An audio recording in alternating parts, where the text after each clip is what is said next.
Je remercie le ministre des Affaires étrangères de la Fédération de Russie. Je donne maintenant la parole à son Excellence, le ministre des Affaires étrangères de Cuba.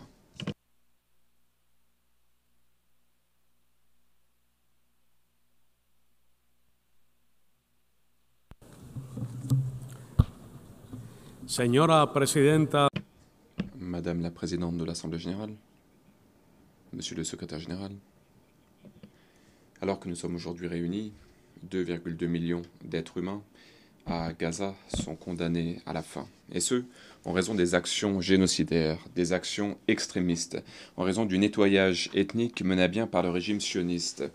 Ce régime le fait avec un soutien militaire et financier apporté par le gouvernement des États-Unis, qui garantit l'impunité de ce régime. Au nom du gouvernement et du peuple cubain, je souhaiterais exprimer notre plus grande solidarité à l'endroit du peuple palestinien. Nous soutenons la juste cause de la Palestine pour la liberté et l'indépendance de la Palestine et pour mettre un terme à l'occupation sioniste.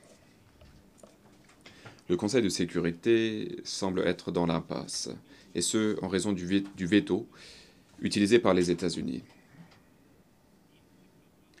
Le Conseil de sécurité ne semble pas à même de prendre des mesures efficaces pour mettre un terme à la barbarie. Par conséquent, l'Assemblée générale a une obligation. L'Assemblée générale a la capacité de prendre des mesures concrètes, et elle doit le faire sans tarder. L'Assemblée générale devrait tout au moins déclarer que la Palestine a le droit d'être un État membre de plein droit de l'ONU, dans le cadre des frontières de 1967, avec pour capitale Jérusalem-Est, et il faut également garantir le droit au retour des réfugiés. Madame la Présidente, 11 millions de personnes, dont 3 millions d'enfants, meurent année après année en raison de la faim et des maladies connexes. La crise climatique est en train de détruire des nations et des vies. Elle provoque la dévastation des communautés et des économies. Il y a une poignée de personnes et de pays qui accumulent plus de richesses que la majorité de tous les autres pays mis ensemble. Ces inégalités béantes entravent le développement durable. Aucune réponse mondiale efficace n'a été apportée pour relever les graves défis auxquels nous faisons face aujourd'hui. Et ce n'est pas possible car l'ordre mondial actuel reflète une ère du passé, l'ère où la plupart des pays en développement n'existaient même pas en tant qu'État indépendant. Il y a 8 décennies, l'ONU a été créée et il y avait à l'époque 51 États membres seulement. Or, nous sommes aujourd'hui 193 États. La priorité, c'est de faire émerger un nouvel ordre international. Un ordre qui garantit la paix, qui garantit le droit au développement, l'égalité souveraine, qui garantit la participation et la représentation des pays en développement aux décisions politiques à l'échelle mondiale. Cet ordre doit garantir le bien commun et la prospérité, et ce en harmonie avec la nature. Cet ordre doit garantir le respect des droits humains de toutes les personnes.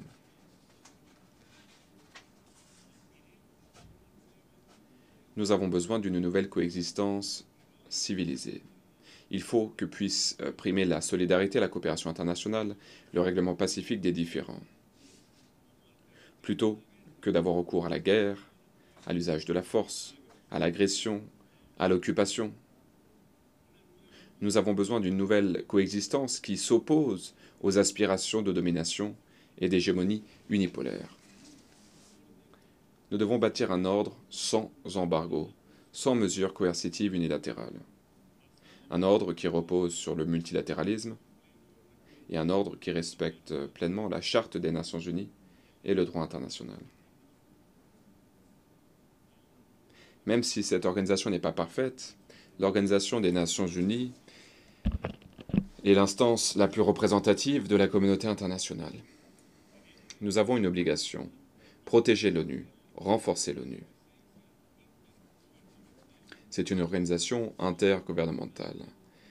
Nous devons protéger le socle démocratique de cette organisation. On ne peut pas se perdre dans des agendas trop généraux, on ne peut pas être sujet à des caprices, les caprices de ceux qui contribuent le plus financièrement. Il est essentiel de souligner le rôle central de l'Assemblée générale.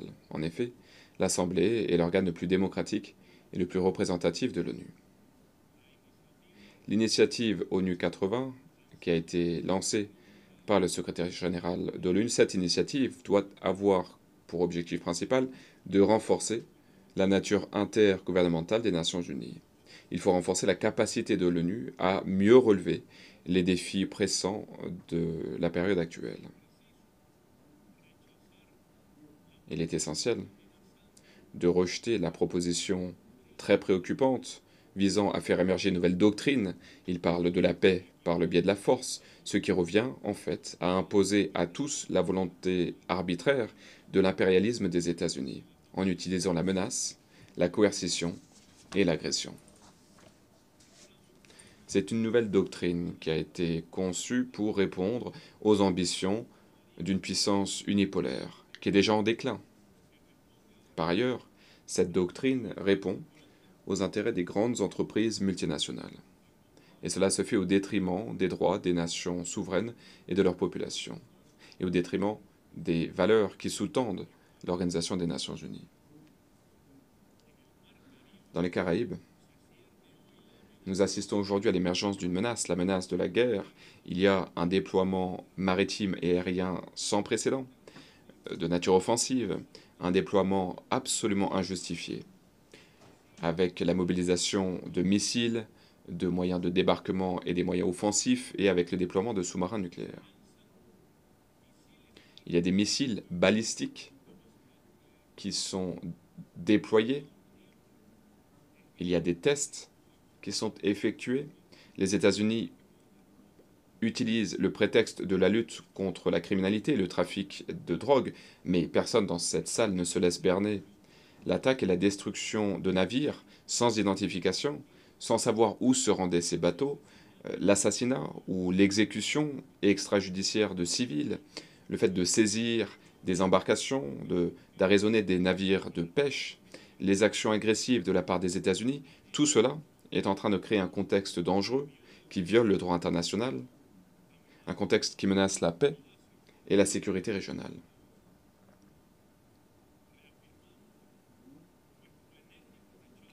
Nous rejetons fermement toute menace d'agression contre le Venezuela.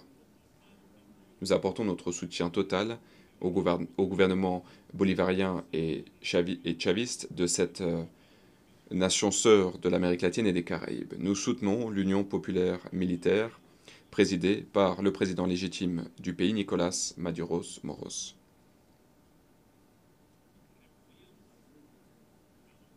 Nous rejetons la doctrine Monroe et toute tentative de militarisation, d'intervention ou de domination impérialiste en Amérique latine et dans les Caraïbes.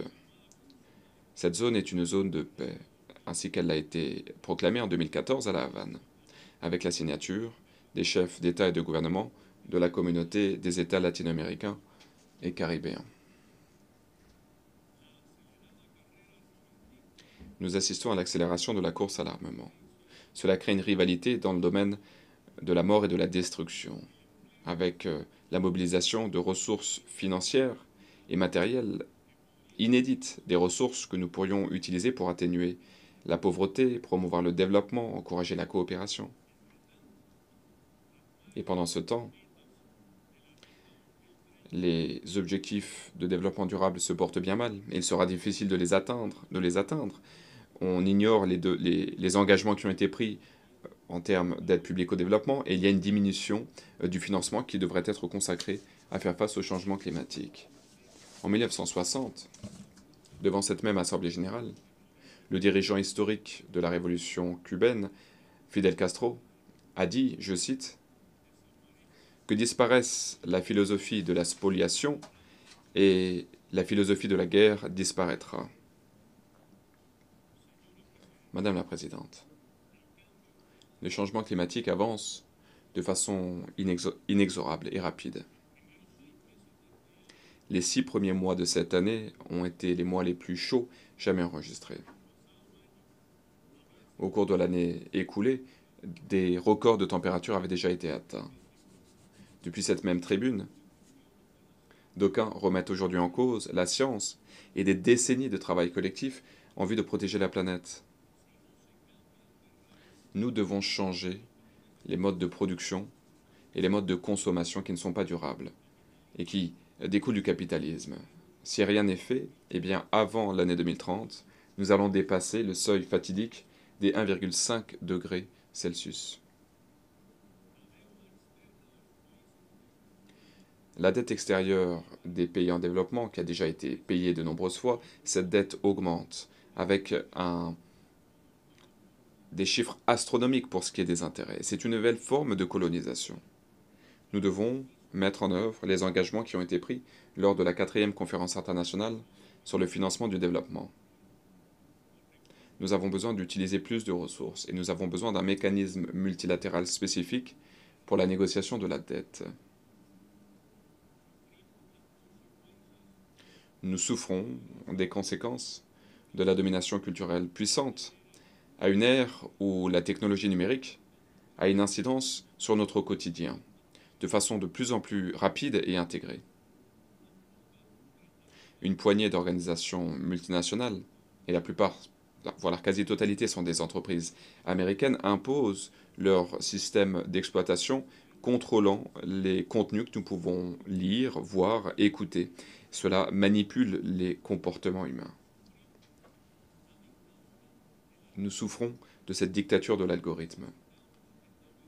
Nous avons besoin de créer, à l'ONU, et dès que possible, des normes communes afin de débloquer le potentiel transformateur des nouvelles technologies, et notamment le potentiel de l'intelligence artificielle, afin que tout le monde puisse en bénéficier. Il faut, dans le même temps, atténuer les risques associés à ces technologies. Outre les défis auxquels Cuba fait face, en raison de notre condition de petit État insulaire en développement, notre pays souffre des conséquences dévastatrices d'une politique d'hostilité, d'une politique qui vise à asphyxier l'économie de notre pays, une politique imposée par les États-Unis depuis plus de 6 décennies. L'embargo imposé à Cuba persiste et il a été durci. Les États-Unis nous livrent une guerre économique de grande portée, de longue date. L'objectif, c'est de priver les Cubains de leurs moyens de subsistance, de porter préjudice à leur existence en tant que peuple solidaire, peuple érudit, peuple joyeux. Celles et ceux qui ont l'audace de dire le contraire vous mentent. Les partisans même de cette guerre se targuent de son impact destructeur et de leur capacité à frapper les 4 coins de la planète afin d'avoir une incidence sur la qualité de vie de tout un peuple. Cette agression a atteint un niveau sans précédent, et ce au cours de ces 8 dernières années, avec notamment des actions de persécution, de pression économique, qui visent des acteurs tiers, les États que vous représentez aujourd'hui. Ces actions sont de plus en plus élaborées, chirurgicales et extraterritoriales. Ces actions provoquent de nombreuses entraves, de nombreuses contraintes pour l'activité de production, l'activité commerciale et financière de notre pays. Et cela a une incidence également sur les services et les politiques qui garantissent la justice sociale et la survie même des Cubains. Cuba fait aujourd'hui face à des interruptions prolongées et quotidiennes de l'accès à l'électricité. Nous peinons à avoir accès aux denrées alimentaires et nous manquons de médicaments. Il y a également des problèmes qui accablent le système de transport public. Il y a des limites pour ce qui est des services à l'échelle des communautés. Il y a également une inflation galopante, ce qui ne fait que réduire les revenus réels des Cubains. En 1960, le sous-secrétaire d'État Lester Mallory a rédigé un document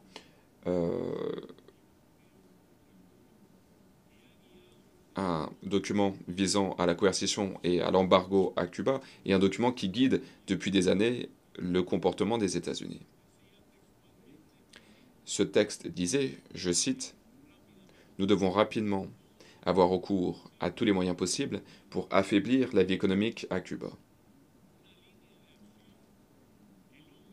Nous devons adopter une stratégie pour euh, pour nous permettre de priver Cuba de toute ressource financière, mettre un terme aux approvisionnements, réduire les ressources financières et les salaires réels afin de provoquer la faim, le désespoir et l'effondrement du gouvernement. Fin de citation.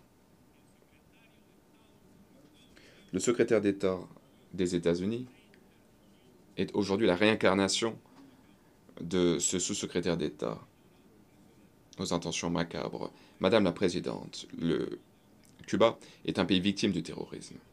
Et cela fait des décennies. Nous sommes victimes d'un terrorisme d'État, le terrorisme des États-Unis. Pendant des années, et encore aujourd'hui, des actes terroristes sont financés et organisés contre notre pays, organisés depuis le territoire des États-Unis.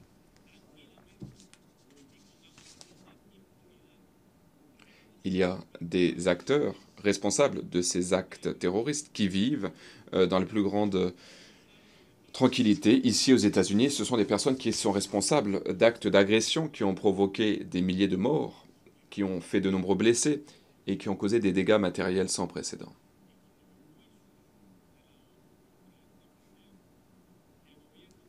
Le gouvernement cubain assume ses responsabilités pour lutter contre le terrorisme, et nous contribuons aux efforts de l'ONU pour lutter contre ce fléau. Et donc le gouvernement cubain, au cours de ces dernières années, a officiellement partagé avec le gouvernement des États-Unis des informations qui concernent quelques 62 personnes et 20 organisations qui sont basées ici aux États-Unis. Des personnes et des organisations responsables d'actes violents et terroristes. Et depuis le territoire des États-Unis, ces personnes continuent de participer à des actes terroristes contre Cuba. Or, nous n'avons reçu aucune réponse. Et à notre connaissance, les autorités des États-Unis n'ont rien fait, n'ont pris aucune mesure contre ces individus. Il est donc cynique que le gouvernement des États-Unis, à des fins de coercition politique et économique, désigne Cuba comme un État parrain du terrorisme. Or, aucun autre pays, membre de l'ONU, aucune autre organisation ne nous accuse de la même chose. Un certain nombre des institutions nationales, les institutions bancaires ou financières, commerciales, les institutions de presque tous les pays ici représentés font l'objet d'intimidations en raison de cette désignation mensongère de notre gouvernement par les États-Unis. En raison de cette désignation par les États-Unis, et bien souvent les banques de ces pays refusent de faire des affaires avec les entités cubaines, ce qui ne nous permet pas d'avoir accès à des crédits, ce qui ne nous permet pas de promouvoir nos activités commerciales ou d'effectuer des transferts. Par ailleurs, il y a l'intimidation visant les citoyens de quelques 40 pays. Le gouvernement des États-Unis menace ces citoyens de représailles si ils décident de se rendre à Cuba, alors que c'est leur droit. Les États-Unis ont mené à bien une campagne véhémente pour discréditer la coopération médicale cubaine, pour la persécuter. Il y a par ailleurs des mesures coercitives qui ont été prises contre les autorités des pays qui reçoivent cette coopération médicale de Cuba. C'est une stratégie qui est orchestrée directement par le département d'État des États-Unis. Ils souhaitent discréditer cette coopération, coopération qui a sauvé des millions de vies, coopération qui, dans un certain nombre de cas, et ils sont nombreux, a été la seule possibilité pour des populations d'avoir accès à des soins de santé. C'est une coopération altruiste, solidaire. Il y a des accords bilatéraux tout à fait légitimes. Et cette coopération se fait dans le plein respect des normes internationales en matière de coopération. Les normes de cette organisation et d'autres organisations. Je souhaiterais dire une fois encore que Cuba respectera ses engagements pris avec tous les pays avec lesquels nous avons des accords et des programmes bilatéraux de coopération médicale. Et nous sommes prêts à élargir ces programmes avec les gouvernements qui manifestent leur intérêt, dans le respect du droit international, de la législation nationale, et ce, pour le bien de leur population. Depuis 1963, même époque que le mémorandum de ce sous-secrétaire d'État, depuis donc 1963, quelques 605 000 médecins et spécialistes cubains ont mené à bien dans plusieurs pays plus de 17 millions d'opérations chirurgicales. Ils ont contribué à quelques 5 millions d'accouchements. À l'heure où nous parlons, plus de 24 000 professionnels de santé rendent service dans quelques 56 pays.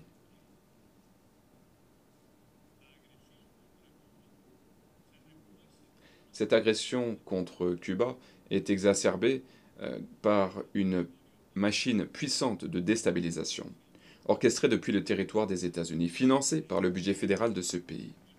Il y a des actions qui sont prises pour perturber la vie de nos citoyens, pour promouvoir des actes de violence, pour désorienter la population et pour traîner notre pays dans la boue. C'est une stratégie de guerre non conventionnelle qui associe manipulation émotionnelle, information mensongère pour créer un climat de désespoir et de méfiance politique. Face à ces actions asymétriques, eh bien, le peuple cubain est plus motivé que jamais. Nous sommes conscients que nous devons relever de grands défis. Il est essentiel pour nous de faire preuve de créativité et nous devons mobiliser tout le monde. Nous avons besoin de promouvoir le relèvement économique et nous devons renforcer nos politiques sociales, des politiques qui ont fait leurs preuves. Au mois de juillet dernier, notre président, Miguel Díaz-Canel, a dit, je cite, « Nous ne sommes pas un accident de l'histoire. Non, notre existence découle en toute logique d'une histoire de résistance, d'une histoire de rébellion contre les abus et contre l'injustice. » Fin de citation.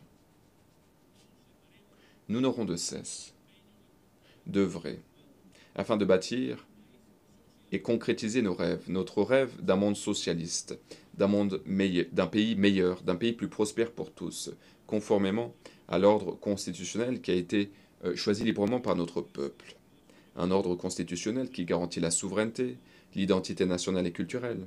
Un ordre constitutionnel qui reflète le rêve de notre poète cubain José Martí, qui a dit, je cite, « Les Cubains révèrent la dignité pleine de l'homme. Ils aspirent à conquérir toute la justice. »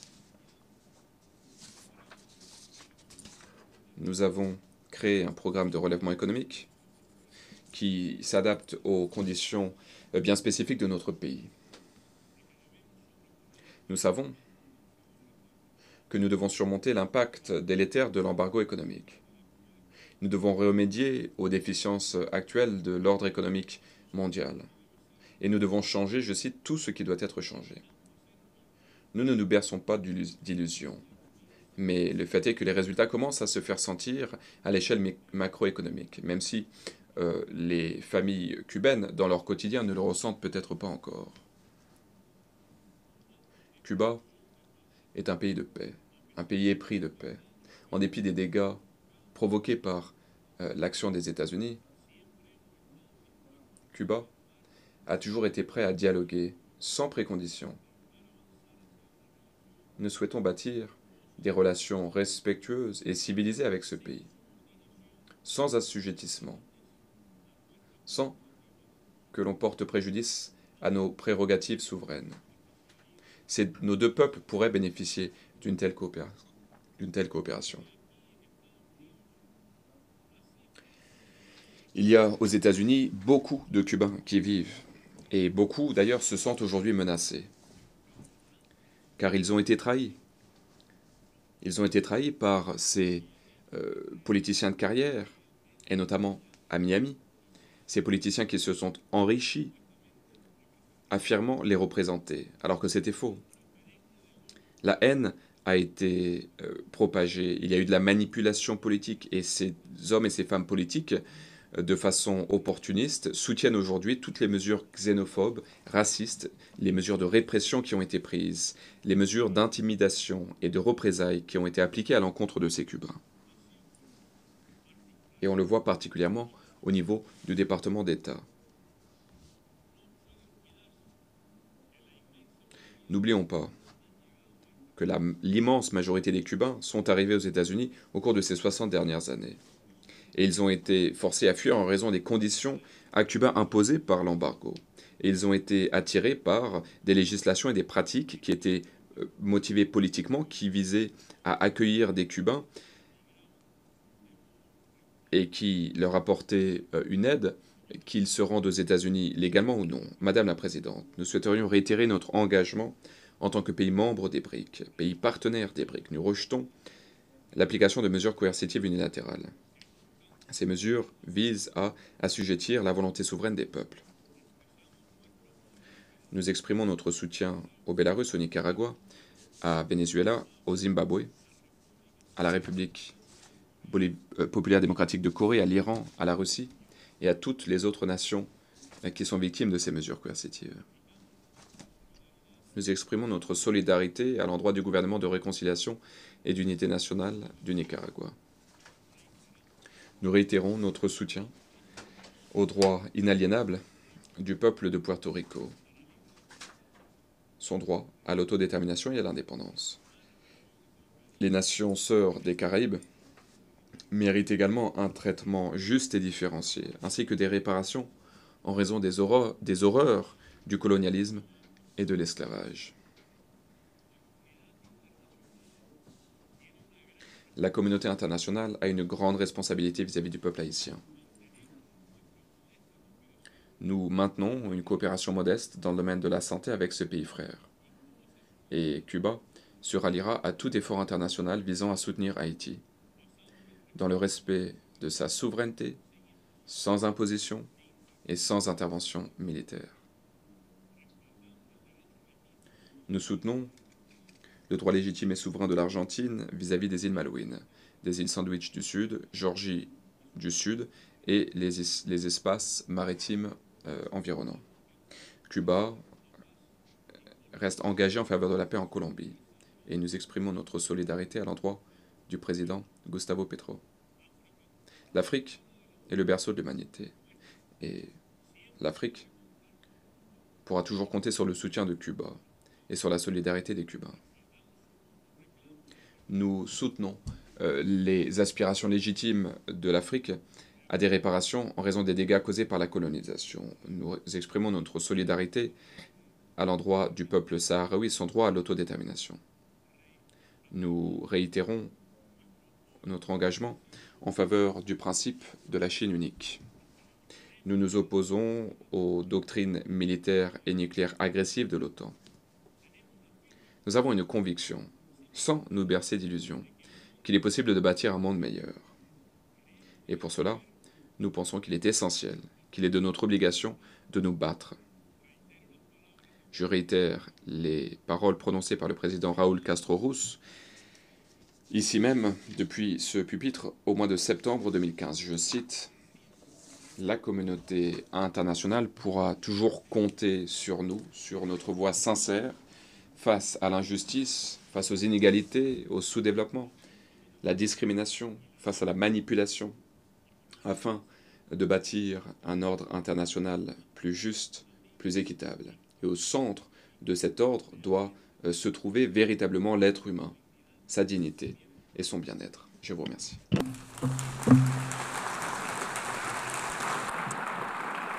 Muchas gracias. I thank the minister for... Je remercie le ministre des Affaires étrangères de Cuba.